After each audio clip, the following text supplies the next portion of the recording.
Charlie Kirk has been assassinated. This afternoon, while speaking at a university in Utah, he was attacked in broad daylight in front of thousands of spectators. And the reactions from the internet really showcase just what a polarized world we are living in.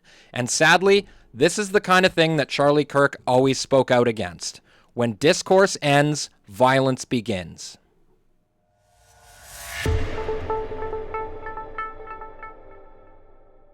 Welcome back to another episode of Johnny Says So.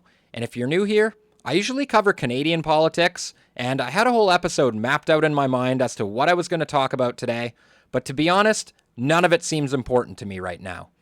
Like a lot of you, I was absolutely shocked and horrified to see the news and, unfortunately, the footage of the assassination of Charlie Kirk. And my heartfelt condolences go out to his wife and his children. And if you haven't seen the footage yet, I highly recommend you don't watch it. I'm not going to be playing it on this show. Number one, it would violate YouTube's terms of service. But number two, I think it's just completely distasteful to show it. And for anybody who's morbidly curious, it's out there on X. Now, there have been a lot of bad takes about this event today, most of which are coming from the left, which I will get into.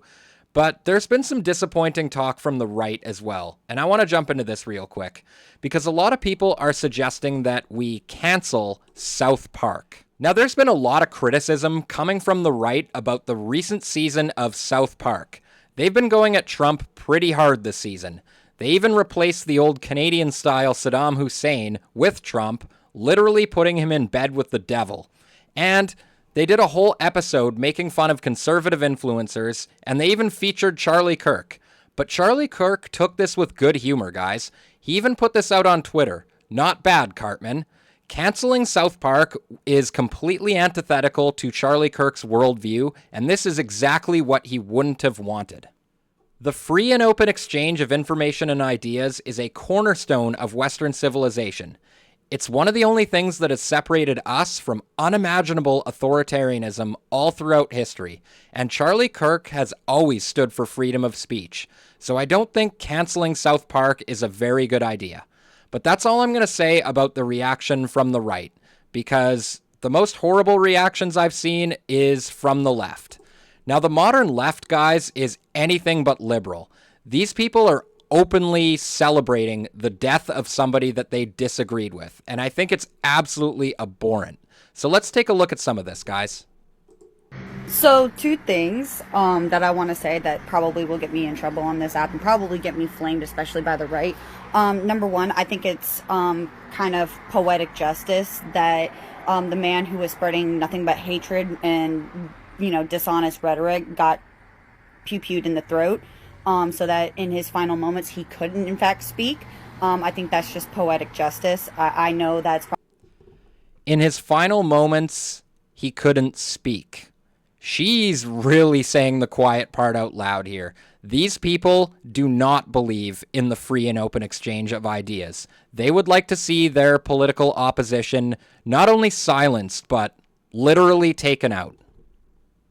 Probably going to get me flamed. Another thing is I also find it kind of ironic that the last question that was asked to him before he was got was, do you know the amount of...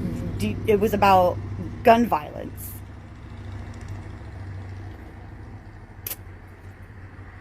Now, ain't that a bitch?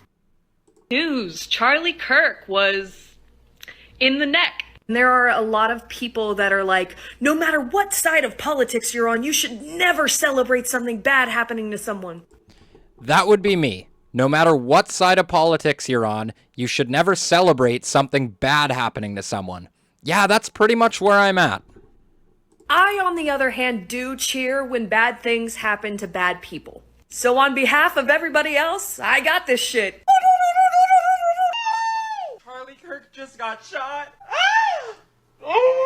Oh, well, breaking news, folks. Seems somebody just took a shot at one of the Fantast's favorite 5-mile-wide mouthpieces, Charles Chuckle Kirk. It's just so profoundly evil. Celebrating the death of somebody because you don't agree with their point of view. But this is where we're at with the modern authoritarian left. But it's not just random people on TikTok that seem to have horrible takes about this, but members of the legacy media as well. Check this out. This is from Rachel Gilmore. Always look to her for a horrible take. Terrified to think of how far-right fans of Kirk, aching for more violence, could very well turn this into an even more radicalizing moment. Will they now believe their fears have been proven right and feel they have a right to, quote, retaliate, regardless of who was actually behind the initial shooting? This really is the narrative they're going with, and it's only going to serve to reinforce an endless feedback loop of polarization, and CBC News is no different. Check this out. Jordan, just you touched on this, and I talked a little about this with Katie Simpson. I just wanted to cycle back on it where you flagged it. Just the inflection point this could be, right? The triggering moment. Sorry, bad choice of words. But we talk about Charlie Kirk because he's well known, politically connected. There was a shooting at a Denver high school today in Colorado, or in a suburb in Denver, where 3 kids were shot. I mean, the gun problem in America persists, but the issue with someone like Charlie Kirk is that constituency head and what they may do and how this event could be a flashpoint there. That's right, and of course, I think it's also going to matter a great deal what the president does. And we don't know yet what is going to happen, but it's clear that this attack was not just an attack on Charlie Kirk as an individual, but also probably, we don't know motive yet, but we can assume it was related to his role in the MAGA movement more generally. And so President Trump, who may well feel that this is a provocation or an excuse to double down on some of his other efforts to quell dissent within the United States. Yeah, look, there's a lot of things we don't know. So there are a couple of things about this clip that are absolutely wild to me. The first being that they're actually pretending to be objective and not speculate about a motive, when they know damn well what the motive was. The motive was to silence Charlie Kirk and to strike fear into anybody thinking about speaking out to the level that Charlie Kirk has done.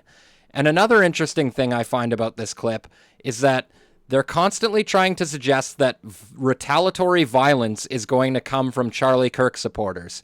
But they'll be disappointed to know, and maybe they haven't really looked into it, but Charlie Kirk always spoke out against radicalization and against political violence. Let's take a look at this clip. I had a question. Sure. What was your name again? I'm sorry. I don't think I told you. My name's Mercury. Nice to meet you.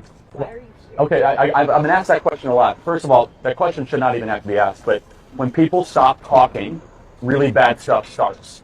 When marriages stop talking, divorce happens. When civilization stop talking, civil war ensues. When you stop having a human connection with someone you disagree with, it becomes a lot easier to want to commit violence against that group. What we as a culture have to get back to is being able to have reasonable disagreement where violence is not an option. You think that's not emotional violence? How is this? What is emotional violence, by the way? I don't know what that is. It is harm intentionally perpetrated on another another human being that is intentionally targeted at their emotional well-being. Okay, so feelings mean nothing to me. Isn't why we had the First Amendment to try to push our boundaries and to hear things that might make you mildly uncomfortable? This doesn't make me mildly uncomfortable. Does it make you very uncomfortable? It makes me angry. So what exactly about Charlie's statements made her angry? Was it the part where he said that he wants to live in a civilized society where people can have disagreements and talk things out with their words like adults? Or was it the part where he said that he absolutely despises political violence and wants to de-radicalize people? And the legacy media is just continuing to suggest that Charlie Kirk had it coming. This is from MSNBC. Lead to hateful actions. And I think that's the environment we're in, that people just, you can't stop with these sort of awful thoughts you have and then saying these awful words and not expect awful actions to take place. Matt. And that's the unfortunate environment we're in. Turning Point USA has confirmed that he was shot. Now, I would like to know exactly what this reporter thinks Charlie Kirk said that is deserving of losing his life. Seriously, I'd like to know. If you have any guesses, let me know down in the comments. And I want to leave you with this one. When you cut out a man's tongue, you are not proving him a liar. You're only showing the world that you fear what he has to say. And that's going to be my show for tonight, guys.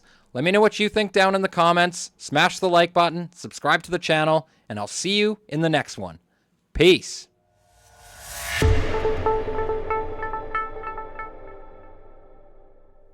Johnny from Nova Scotia says thank you. Hey, Johnny from Lunatic, il dit merci, thank you. Thanks to you. God Thank you bless so much. you. We're from Quebec. Yeah, Quebec.